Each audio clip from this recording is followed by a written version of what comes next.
Tawassul kepada orang yang telah mati. Minta syafaat kepada yang mati. Baik kepada nabi, wali, itu syirik. Tidak ada yang lebih sesat daripada orang ini. Tidak ada yang lebih syirik daripada orang yang meminta kepada selain Allah Subhanahu wa taala. Kalau minta kepada nabi, berdoa kepada nabi yang sudah meninggal dunia, itu syirik yang berbahaya. Apalagi minta kepada yang jauh lebih rendah di bawah Nabi sallallahu alaihi wasallam. Nabi masih bertawasul dengan nabi-nabi yang sudah wafat sebelum beliau. Ini dalil bahwasanya bertawasul kepada orang yang sudah wafat itu diperbolehkan. Kenapa? Assalamualaikum warahmatullahi wabarakatuh. Teman-teman dimanapun Anda berada, alhamdulillahirrabbilalamin. Pada kesempatan kali ini kita berjumpa kembali dalam program Tanya Guse, yang mana pada beberapa video terakhir di akun media sosial kita, baik di Instagram ataupun di YouTube, dipenuhi banyak komentar yang menyanggah tentang berbagai macam dalil atau argumen yang kita terangkan berkaitan dengan tawasul. Di antaranya komentar-komentar berikut ini. Nah, pada video kali ini kita akan membahas lebih lanjut tentang tawasul. Karena ternyata beberapa netizen, beberapa pihak sudah mulai menerima tawasul, tetapi masih menentang. Itu kan konteksnya ketika Nabi masih hidup. Itu kan konteksnya khusus kepada Nabi, jangan dikiaskan kepada yang lain, seperti komentar ini. Nah, maka pada kesempatan kali ini kita akan membreakdown lebih dalam lagi tentang bagaimana macam-macam tawasul itu. Yang pertama, secara khusus meminta wasilah atau mencari perantara itu adalah perintah Allah Subhanahu wa taala. Misal kita bisa melihat dalam Al-Qur'an surat Al-Maidah ayat 35, qala Allah taala, ya ayyuhalladzina amanu taqullaha wabtaghu ilaihil wasilata. Ya ayyuhalladzina amanu, wahai orang-orang yang beriman, ittaqullah, yang pertama perintahnya, bertakwalah kepada Allah. Yang kedua, wabtaghu ilaihil wasilata, carilah jalan untuk mendapatkan wasilah. Carilah wasilah atau jalan yang mendekatkan diri kepadanya, ini kepada Allah Subhanahu wa taala. Nah, mengenai ayat ini, seorang ulama yang masyhur dengan keahliannya di bidang tafsir yang kita kenal dengan Al-Imam Musawi, ya. Beliau punya satu karangan atau punya karya tafsir menghasyiai atau mengomentari tafsir Jalalain. Ketika menjelaskan ayat ini, yaitu di surat Al-Maidah, beliau menjelaskan bahwasanya takwa di sini adalah fattaqwa huna tarkul mukhalafat, meninggalkan sesuatu yang bertentangan dengan syariat. Takwa tadi. Yang kedua, wabtaghu ilaihil wasilah. Ibtigha'ul wasilah di sini adalah dengan fi'lul ma'murat. Nah, lebih lanjut beliau mengatakan wa yasihhu annal murad bitaqwa, yang dimaksud takwa adalah imtitsalul ma'murat al-wajibah wa tarkul manhiyat al-muharramah. Ya, sebagaimana masyhur ya, takwa itu menjalankan perintah-perintah dan kemudian menjauhi, meninggalkan larangan-larangan yang diharamkan. Kemudian apa yang dimaksud dengan wasilah? Wabtigha'ul wasilah, ini poinnya. Yang dimaksud mencari wasilah adalah ma yuqarribuhu ilaihi mutlaqan, yaitu mencari sesuatu yang mendekatkan kita, mendekatkan seseorang tadi kepada Allah Subhanahu wa taala secara mutlak. Apa contohnya? Wa min jumlati dzalik. Contoh dari ibtigha'ul wasilah adalah mahabbatu anbiya'illahi ta'ala wa awliyaih, yaitu mencintai para nabinya Allah dan kekasih-kekasihnya Allah. Kemudian bentuk dari wasilah as-sadaqat, berbuat sedekah, berbuat kebaikan. Kemudian wa ziyaratu ahbabillahi ta'ala, menziarahi orang-orang yang dikasihi Allah, wa kasratid du'a, memperbanyak doa, wasilatul arham, menyambung silaturahim, wa kasratu dzikir wa ghairu dzalik. Jadi contoh ibtigha'ul wasilah itu adalah hal-hal yang telah disebutkan tadi. Fal makna, maka makna al-wasilah di situ adalah kullu ma yuqarribukum ilallah, maka falzamuh. segala sesuatu yang membuat kamu semakin dekat kepada Allah, maka lazimilah, lakukanlah itu secara kontinu. Kemudian watruku ma yubaidukum anhu, tinggalkanlah segala sesuatu yang membuat kamu jauh kepada Allah Subhanahu wa taala. Jadi wasilah yang dimaksud dalam ayat ini, ya, sebagaimana diterangkan oleh Imam Shawi, adalah poin-poin yang tadi disebutkan. Nah, oleh karena itu para ulama membagi berbagai macam bentuk wasilah. Di antaranya misal yang masyhur, kita sering menyimaknya dalam hadis riwayat Al-Imam Al-Bukhari dan Al-Imam Muslim, yaitu tawassul. Yang pertama ya, ini adalah tawassul dengan amal soleh, tawassul dengan amal baik. Teman-teman bisa melihatnya pada hadis riwayat Al-Imam Al-Bukhari, nomor hadisnya ada di 2111. Kalau di beberapa nuskhah itu ada di juz 8 halaman 40. Hadisnya lumayan panjang. Diriwayatkan dari An Abi Abdurrahman Abdullah bin Umar bin Khattab, dari Abdullah bin Umar bin Khattab. Beliau menceritakan tentang apa yang diceritakan oleh Nabi SAW. Sami'tu Rasulullah SAW. Beliau mendengar Nabi SAW pernah bercerita, intalaqa salasatu nafarin mimman kana qablakum hatta awahumul mabitu ila gharin fadakhuluh. Singkat kata, Nabi pernah menceritakan dahulu ada 3 orang pemuda yang berjalan begitu, sampai kemudian 3 pemuda itu tersesat ke dalam gua. Sampai akhirnya masuk ke gua tersebut, dan ternyata di dalam gua itu fan hadarat sokhratun minal jibal fasaddat alaihimul ghara. Maka pintu guanya tertutup dengan batu hingga akhirnya 3 orang ini terjebak di dalam gua dan tidak bisa keluar. Maka faqalu innahu la yunjikum min hadhihi sakhrah illa an tad'ullaha ta'ala bi salihi a'malikum. Maka ada suara tanpa rupa begitu, bahwasanya la yunjikum, kalian tidak akan selamat, min hadhihi sakhrah, dari bebatuan yang menutup pintu gua tadi, illa an tad'ullaha ta'ala, kalian berdoa kepada Allah bisalihi a'malikum, dengan mengandalkan atau menyampaikan amal soleh kalian masing-masing. Maka singkat cerita, dalam riwayat yang panjang ini, masing-masing pemuda ini berdoa kepada Allah dengan menyampaikan amal solehnya masing-masing. Ada yang berhubungan dengan baktinya kepada orang tua, kemudian dia berdoa. Ada yang berhubungan dengan dia berhasil meninggalkan zina.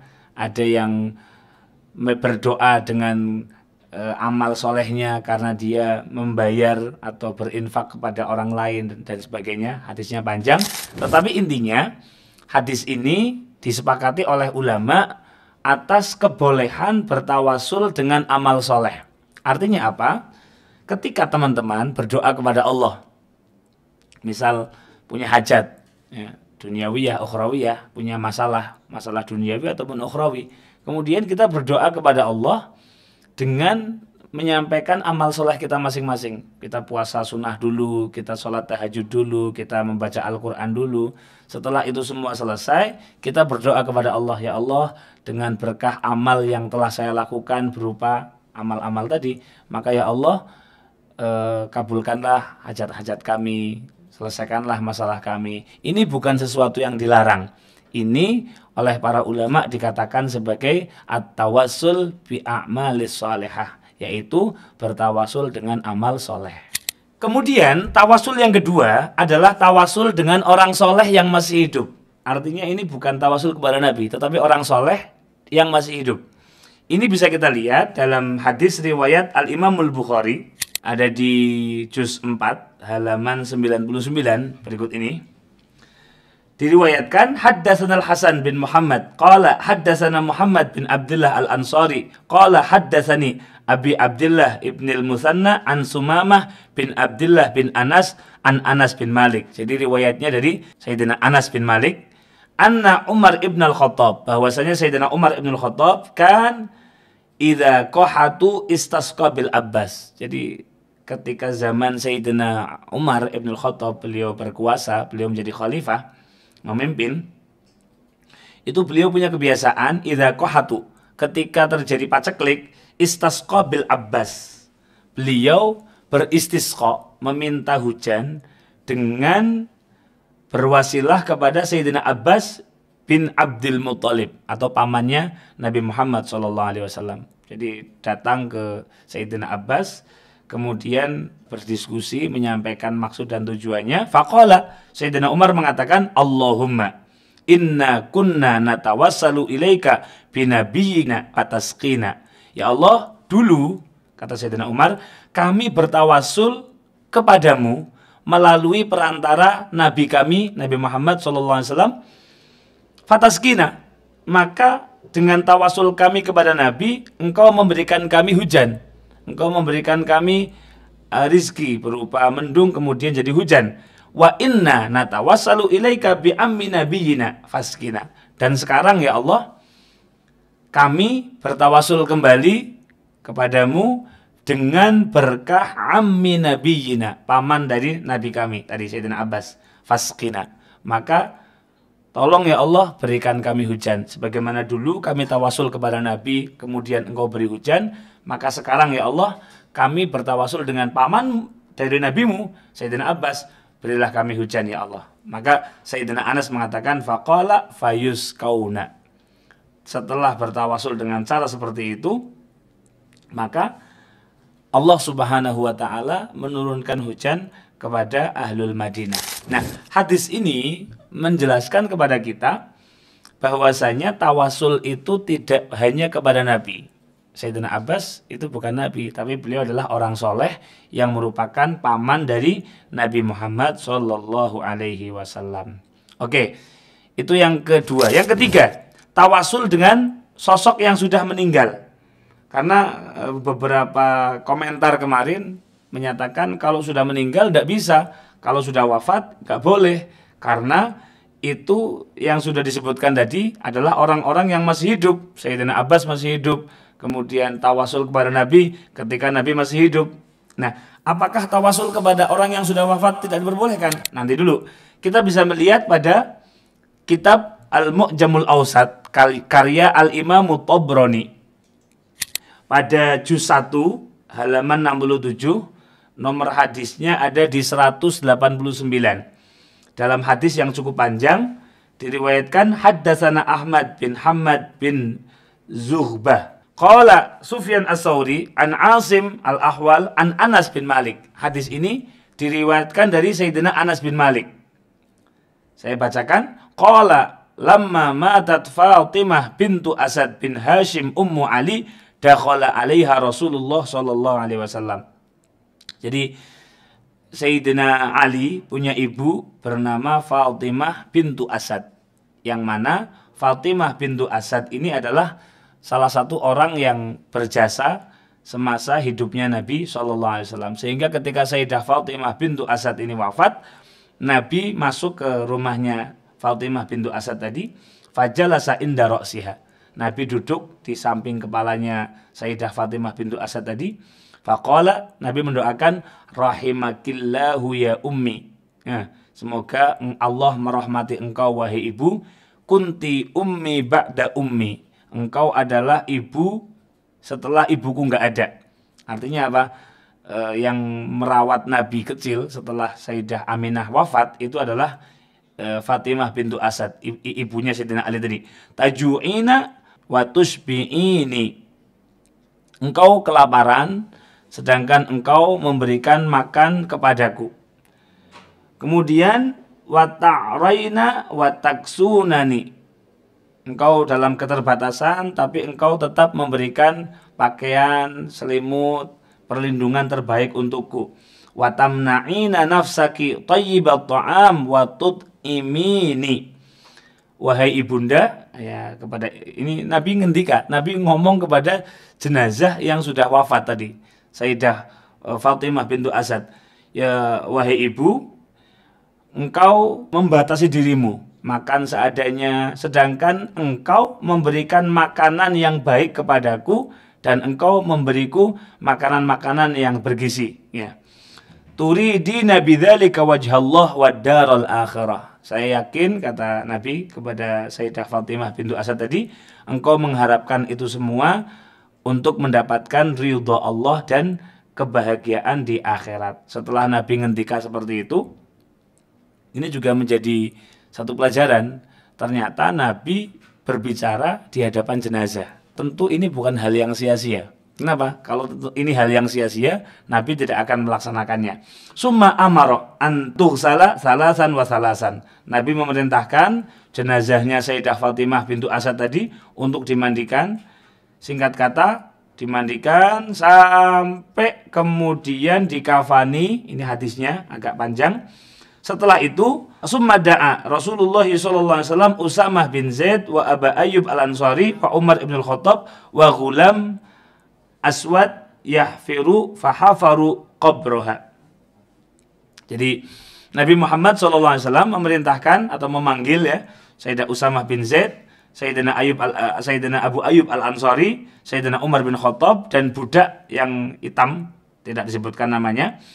4 orang ini diperintahkan oleh Nabi untuk menggali liang lahat untuk mengubur Sayyidah Fatimah bintu Asad tadi. Maka 4 orang tadi menggali liang lahatnya ya, menggali kuburnya Sayyidah Fatimah bintu Asad. Kemudian wa akhraja turabahu biyadihi. Nabi ikut menggalinya. Falamma faragha, setelah lubangnya atau galian untuk kuburnya siap, fadakhala Rasulullah sallallahu alaihi wasallam fattaja'a fi.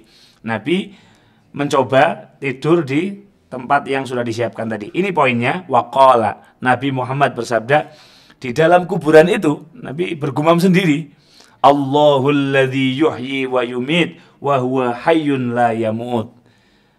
Allah lah yang menciptakan kehidupan, Allah lah yang menghidupkan, wa yumit, dan Allah lah yang mematikan, wa huwa hayyun la yamut. Allah ini adalah zat yang maha hidup dan tidak akan pernah mati. Ighfir li ummi Fatimah binti Asad. Ya Allah, semoga engkau mengampuni ibuku, yaitu Fatimah binti Asad, yang merupakan ibu sambungnya Nabi ya. Walakinha hujjataha. Semoga engkau mentalkin, memudahkan ibu Fatimah binti Asad tadi untuk menyampaikan hujjah-hujjah di hadapan malaikat. Wa wasi 'alaiha mudkhalaha. Semoga jalan menuju surganya engkau muluskan, engkau mudahkan. Poinnya, bihaqqi nabiyyika, dengan kehormatan, dengan keagungan nabimu, wal anbiya'il ladzina min qabli, dan juga keagungan nabi-nabi yang telah wafat sebelumku. Fa innaka arhamur rahimin. Sungguh engkau ya Allah adalah zat yang paling welas asih, zat yang paling rahmat di antara orang-orang yang punya rahmat, atau di antara semua zat yang punya rahmat, engkau adalah yang paling rahmat. Summa kabbara 'alaiha arba'an. Summa adkhaluha al-qabra. Huwa wal Abbas wa Abu Bakar Siddiq radhiyallahu anhum. Jadi Nabi kemudian menyolati jenazah Fatimah bintu Asad tadi. Kemudian jenazahnya dimasukkan ke liang kubur yang telah digali tadi. Poinnya adalah kita fokus pada bihaqqi nabiyyika wal anbiya'il ladzina min qabli. Dengan kemuliaanku sebagai Rasulullah tentunya ya. Kemudian orang-orang atau nabi-nabi yang sebelumku. Perhatikan baik-baik. Nabi bertawassul kepada Allah melalui orang-orang yang wafat sebelum beliau. Tentu kita tahu bahwa Nabi itu Sayyidul Anbiya wal Mursalin. Tetapi demikian, Nabi masih bertawasul dengan nabi-nabi yang sudah wafat sebelum beliau. Ini dalil bahwasanya bertawasul kepada orang yang sudah wafat itu diperbolehkan. Kenapa? Kalau bertawasul dengan orang yang sudah wafat tidak diperbolehkan, tentu Nabi tidak akan mengatakan bihaqqi al-anbiya alladzina min qabli, nabi-nabi sebelumku. Selain bertawasul dengan orang yang sudah wafat, ternyata kita menjumpai di dalam Al-Quran ada juga riwayat-riwayat bagaimana orang-orang terdahulu itu bertawasul dengan sosok yang belum ada. Contohnya, kita bisa melihat dalam surat Al-Baqarah ayat 89. Qala Allah Ta'ala, "Walamma ja'ahum kitabun min indillahi musaddiqul lima ma'ahum wa kanu min qablu yastaftihuna 'alal ladzina kafaru falamma ja'ahum ma 'arafu kafaru bih." Dan setelah datang ja'ahum kitabun min indillah, kitab kepada mereka, yakni Al-Qur'an dari sisi Allah, musaddiqun lima ma'ahum, membenarkan apa yang ada pada mereka. Wa kanu min qablu yastaftihuna 'alal ladzina kafaru. Padahal sebelumnya, sebelum Al-Qur'an ini datang kepada mereka, mereka ini selalu memohon untuk mendapatkan kemenangan atas orang-orang kafir yang memusuhi mereka. Jadi orang-orang terdahulu, orang-orang Yahud wan Nasara ya, itu ketika mereka punya masalah, mereka punya tantangan, mereka bertawasul dengan nabi yang mereka janjikan atau Allah janjikan untuk mereka di akhir zaman. Tetapi falamma ja'ahum ma 'arafu kafaru bih. Ternyata setelah nabinya datang, yakni Nabi Muhammad SAW, ternyata bukan dari bangsa mereka, bukan dari orang Yahudi, melainkan dari orang-orang keturunan Arab, keturunan Ismail. Maka kafaru bih, mereka pun tidak mengakui, dan itulah yang menjadi sebab terlaknatnya orang-orang Yahudi. Mengenai ayat ini, Al-Imam Tabari dalam kitab beliau Tafsir At-Tabari, atau yang kita kenal dengan Jami'ul Bayan fi Ahkamil Quran ya, ada satu riwayat bahwasanya Sayyidina Mu'adz bin Jabal mengatakan, "Ya ma'syarul Yahud, wahai orang-orang Yahudi, ittaqullah wa aslimu, bertakwalah kalian semua kepada Allah dan masuklah Islam. Faqad kuntum tastaftihuna alaina bi Muhammadin sallallahu alaihi wasallam wa nahnu ahlu syirkin." Wahai orang-orang Yahudi, bertakwalah kalian kepada Allah dan masuklah Islam. Kenapa? Kalian semua itu dulu sebelum datangnya Nabi Muhammad SAW, kalian selalu bertawasul kepada mereka. Padahal wa nahnu ahlu syirkin. Waktu itu kita belum masuk Islam, kita masih syirik. Kemudian wa tukhbiruna annahu mab'usun. Kemudian kalian mengabari kepada kita bahwasanya Nabi akhir zaman akan diutus. Wa tasifunahu lana bisifatih. Kalian menyifati Nabi persis dengan sifat-sifat yang kalian baca di kitab suci kalian, yaitu Taurat. Artinya apa? Al-Imam Tabari dalam riwayat ini mengakui bahwasanya keberadaan Nabi yang saat itu belum diutus ya, itu sudah ditawasuli oleh orang-orang yang bahkan hidup sebelum Nabi Muhammad SAW. Secara spesifik di sini dikatakan adalah orang-orang Yahudi. Nah, senada dengan hal ini kita bisa melihat dalam riwayat Al-Imam Hakim dalam kitab beliau Al-Mustadrak ala Sahihain, bisa dilihat pada juz 1 halaman 147.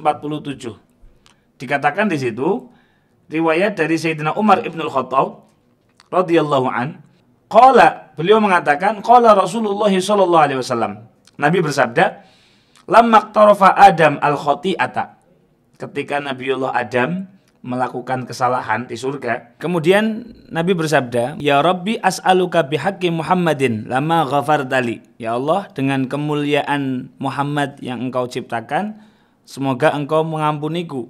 Faqala Allah Ta'ala, Allah berfirman, ya Adam, wahai Adam, wa kaifa arafta Muhammad, bagaimana kamu tahu tentang Muhammad? Walam akhluqhu, padahal belum aku wujudkan. Qala, maka Nabi Adam menjawab, ya Rabb, wahai Allah, li'annaka lama khalaqtani biyadika wa nafakhta fiyya min ruhika rafa'tu ra'si fara'aitu ala qawamil arsy maktuban la ilaha illallah Muhammadur Rasulullah fa'alimtu annaka lam tudif illa ismika illa ahabbal khalqi ilaik. Nabi Adam menjawab, ya Allah, tatkala engkau menciptakanku di surga, kemudian engkau meniupkan ruh ke dalam diriku, aku mengangkat pandanganku ke tiang-tiang surga, kemudian ternyata di tiang-tiang arsy tersebut maktuban la ilaha illallah Muhammadur Rasulullah. Fa'alimtu, kata Nabi Adam,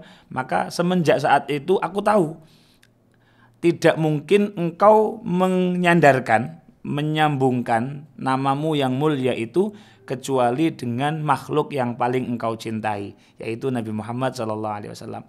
Nah, artinya bahkan Nabi Muhammad belum wujud di alam nyata, di alam hissi, di alam nyata Nabi Muhammad belum ada. Ternyata Nabi Adam sudah bertawasul dengan kemuliaan Nabi Muhammad SAW hingga akhirnya beliau mendapatkan ampunan dari Allah Subhanahu wa taala. Hadis ini diriwayatkan oleh Al-Imam Hakim tadi dalam kitab Al-Mustadrak dan juga disahihkan oleh beberapa ulama hadis seperti Al-Imam Suyuti dalam kitab Khosa'is An-Nabawiyah dan juga Al-Imamul Baihaqi dalam kitab Dalailun Nubuwah dan juga Al-Imamul Qastallani dan Al-Imam Az-Zarqani. Artinya ini hadis menunjukkan tawasul kepada zat yang belum ada, yakni Nabi Muhammad SAW, juga adalah sesuatu yang disyariatkan dalam Islam.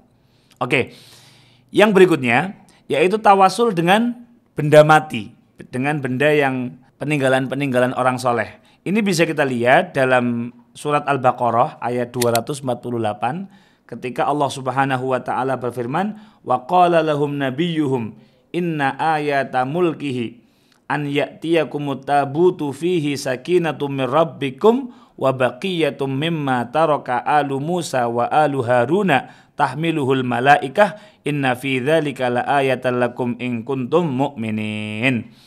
Dan nabi mereka mengatakan kepada mereka, sesungguhnya di antara tanda ia akan menjadi raja ialah kembalinya tabut atau kotak kepadamu, di dalamnya terdapat ketenangan dari Rabbmu dan sisa peninggalan keluarga Musa dan keluarga Harun. Yang mana tabut tersebut dibawa oleh malaikat, sesungguhnya pada yang demikian itu terdapat tanda bagimu jika kamu adalah orang-orang yang beriman.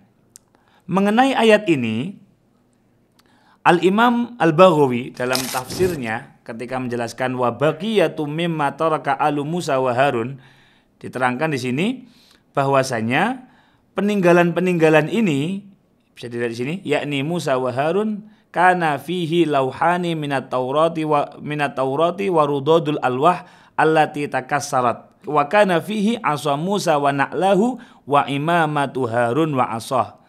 Poinnya di sini, kanu idzahtalafu fi syai'in. Ketika mereka ini berbeda pendapat tentang sesuatu, mereka muskil, mereka ada kebingungan, maka takallama wa hakama bainahum wa idza hadarul qitala qaddamuhu baina aidihim fayastaftihuna bihi ala aduwihim. Jadi tabut ini, peninggalan ini, kata Al-Imamul Baghawi, itu dijadikan sebagai salah satu hal yang mereka jadikan kunci jawaban ketika ada perpecahan di antara mereka, maka mereka akan diam di depan tabut ini dan nanti tabut ini akan memberikan petunjuk. Kemudian ketika ada peperangan, maka tabut ini akan dibawa oleh mereka untuk ke medan perang tersebut, maka setelah mereka datang dengan membawa tabut itu, maka Allah memberikan kemenangan dengan wasilah tabut yang merupakan peninggalan Nabi Musa. Teman-teman bisa lihat ada di tafsir Ibnul Katsir juz 1 halaman 667 ataupun di tafsir Al-Baghawi juz 1 halaman 299. Dan hadis-hadis serupa bisa dilihat pada konten saya sebelumnya tentang tabarruk bi asari sholihin. Setelah ini semua, sehingga Al-Imam Musawi melanjutkan dalam tafsir ayat tadi, di akhir dari tafsir ayat ini beliau mengatakan faminad dhalalil bayyin, termasuk kesesatan yang nyata, wal khusranil zahir, termasuk kerugian yang sangat nampak. Apa itu? Takfirul muslimin bi ziyarati auliya illahi ta'ala. Ketika ada seseorang mengkafirkan kaum muslimin hanya karena biziyarati auliya illahi ta'ala, hanya karena berziarah kepada para wali-walinya Allah. za'imina, karena mereka menuduh anna ziyaratahum min ibadati ghairillah. Mereka menuduh mereka berkunjung, mereka berziarah ke orang-orang soleh itu sebagai bentuk ibadah. Nah, tentu beda. Beribadah itu ada tata caranya dengan ruku, sujud dan sebagainya. Nah, kalla bal hiya min jumlatil mahabbati fillah allati qala fiha Rasulullah sallallahu alaihi wasallam. Al-Imam Musawi menutup statementnya dengan mengatakan sama sekali tidak. Bahkan ziarah orang-orang soleh semacam ini adalah min jumlatil mahabbah lillah, bentuk cinta karena Allah. Allati qala fiha Rasulullah, yang mana ini merupakan apa yang disabdakan oleh Nabi SAW. Ala, ketahuilah, la imana liman la mahabbatalah. Tidak ada iman, nggak mungkin beriman kecuali orang-orang yang di dalam hatinya ada cinta. Wal wasilatu lahu, dan wasilah menuju keimanan adalah allati qala Allah Ta'ala fiha wabtaghu ilaihil wasilah. Dan termasuk bentuk cara memperoleh keimanan adalah dengan menggapai wasilah atau melaksanakan wasilah sebagaimana firman-Nya Allah Subhanahu wa taala, wabtaghu ilaihil wasilah, dan carilah iman takwa kepada Allah melalui wasilah, melalui perantara. Takalamna an dalil. Kita berbicara bukan asal-asalan, tetapi riwayat-riwayatnya sudah kita sampaikan dan penjelasan dari para ulama mengenai hal ini juga sudah kami sodorkan. Oleh karena itu, bagi teman-teman yang mungkin kurang setuju atau tidak sependapat, mari kita hidupkan kembali kebiasaan untuk berdiskusi supaya kita ini tidak berbicara atas hawa nafsu, tetapi betul-betul membandingkan riwayat-riwayat yang ada. Oke, beberapa orang mengomentari, wah kalau kalian bertawasul dengan seperti itu, apa bedanya dengan orang-orang kafir, orang-orang musyrikin ketika ditegur oleh Allah dalam surat Az-Zumar misal, walladzina takhadhu min dunihi awliya'a ma na'buduhum illa liyuqarribuna ilallahi zulfa.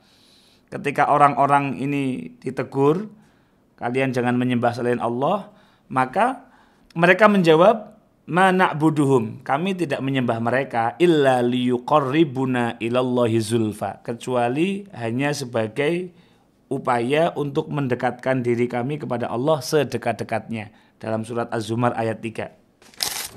Sebenarnya terlalu memaksakan kalau mengarahkan ayat ini untuk menyalahkan mereka-mereka yang bertawasul. Kenapa? Yang pertama, orang-orang musyrikin dahulu itu mereka benar-benar real menyembah berhala. Mereka menuhankan berhala, yang pertama. Yang kedua, mereka benar-benar meyakini adanya madharat, adanya manfaat. Tentu berbeda dengan kaum muslimin yang saat ini bertawasul. Kenapa? Karena mereka tetap meyakini la ilaha illallah Muhammadur Rasulullah, yang pertama. Yang kedua, kalaupun mereka melakukan tawasul atau tabarruk, mereka tetap meyakini, atau kami tetap meyakini kekuatan ini datangnya dari Allah. Adapun tawasul, adapun tabarruk, ini adalah sebagai salah satu cara kami untuk memohon pertolongan kepada Allah, tentu karena memang ajaran-ajarannya, contoh-contohnya ada dari para nabi dan generasi orang-orang soleh. Tentu terlalu memaksa kalau mengarahkan ayat ini untuk mengkafirkan atau menyesatkan orang-orang yang bertawasul. Nah, semoga uraian yang panjang lebar ini bermanfaat untuk kita semua. Dan sekali lagi, ini bukan untuk menimbulkan perpecahan atau membangkitkan perdebatan, tetapi ini semata-mata kami menggunakan hak jawab atas berbagai macam tuduhan-tuduhan syirik, tuduhan bid'ah, tuduhan kafir, karena kekafiran itu sesuatu yang sangat berbahaya dan kekafiran itu letaknya di hati.